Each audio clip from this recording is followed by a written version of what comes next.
Today we have another update on the McFarlane Toys DC Multiverse line, as a brand new wave has actually been revealed today. And you guessed it, it's another Batman wave. But honestly, this looks pretty good, if I'm being honest. Sure, there's a couple Batman figures in this wave, but the non-Batman figures actually look pretty good, so I'm actually quite excited for this. So this wave will be releasing in January of 2021, and it is going to be based off of the Batman Last Night on Earth comic storyline. And I've never read it, I've actually never even heard of it, but just based off of these figures, it definitely looks like it's an interesting, crazy story. So this is a Build-A-Figure wave. There were no official pictures of the Build-A-Figure yet, but we do know who the Build-A-Figure is going to be, and I'll talk about that at the end of the video. But for now, let's just get it out of the way and talk about the Batman figures. Actually, this one I'm not sure if it's an actual Batman. I think it's actually called Omega. So I'm not sure if this is a version of Batman or someone else, so if you can clear things up for me, just please let me know down in the comments below if you know anything about this character.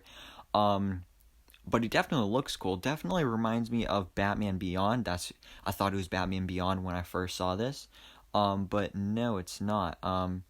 Looks cool though. So there is Omega.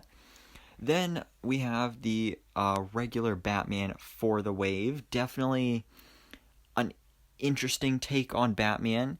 And I actually did watch the DC fandom panel that Todd McFarlane did talking about these DC Multiverse figures, and he actually went into detail about, like, yeah, I get that we're doing a lot of Batman figures, but I try to make sure that each one is very, very different.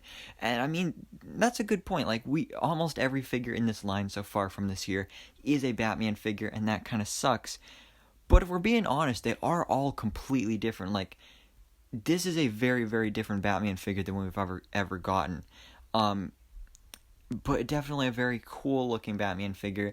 And actually, Todd McFarlane did release a video today going over some of these figures and showing us looks at the prototypes and stuff.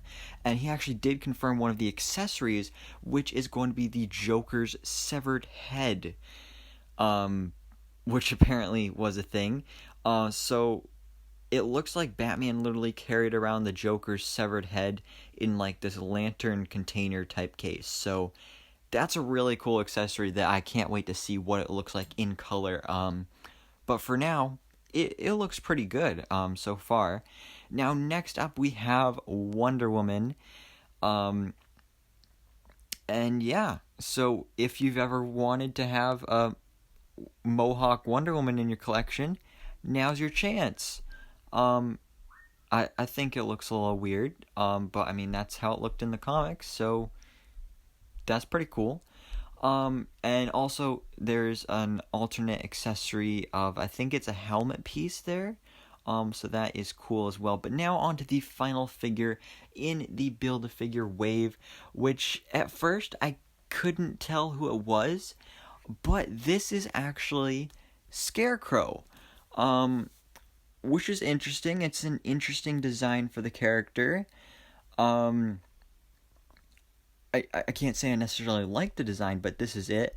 He's got like robotic arms. He's got some kind of weird crystallized helmet piece and no legs. So it does look like maybe he comes with maybe a flight stand, because it does look like there's like part of a flight stand poking out from the back there maybe. But Scarecrow actually ties into the Build-A-Figure of the wave, which is going to be Bane. And so these two figures will go nicely together. Bane is said to be the size of the Devastator figure, so if you love that figure and you want a Bane that size, then you're getting it. So good news there. But it looks like these two characters were very connected during the series, and who knows, maybe Scarecrow doesn't come with a flight stand or some kind of stand, and maybe it's literally just he doesn't have any legs and he can't stand up at all, and you just have to build a figure wave Bane and then you can just put Scarecrow on his back. So this is honestly really cool. I'm not crazy about the designs of the characters, but it is how it looked in the comic series, so that is really cool. And it's definitely interesting takes on the characters that I'm actually really looking forward to. So like I said, this wave it will be releasing in January of 2021, so definitely stay tuned for more updates. But let me know down in the comments below, guys, what do you think about this wave? What do you think of the designs of the characters, the accessories, the Build-A-Figure Bane? That's probably the best part of the wave. So thanks so much for watching. Please drop a like if you enjoyed this video, and hit the subscribe button so I can keep you up to date on everything that goes on in the DC life.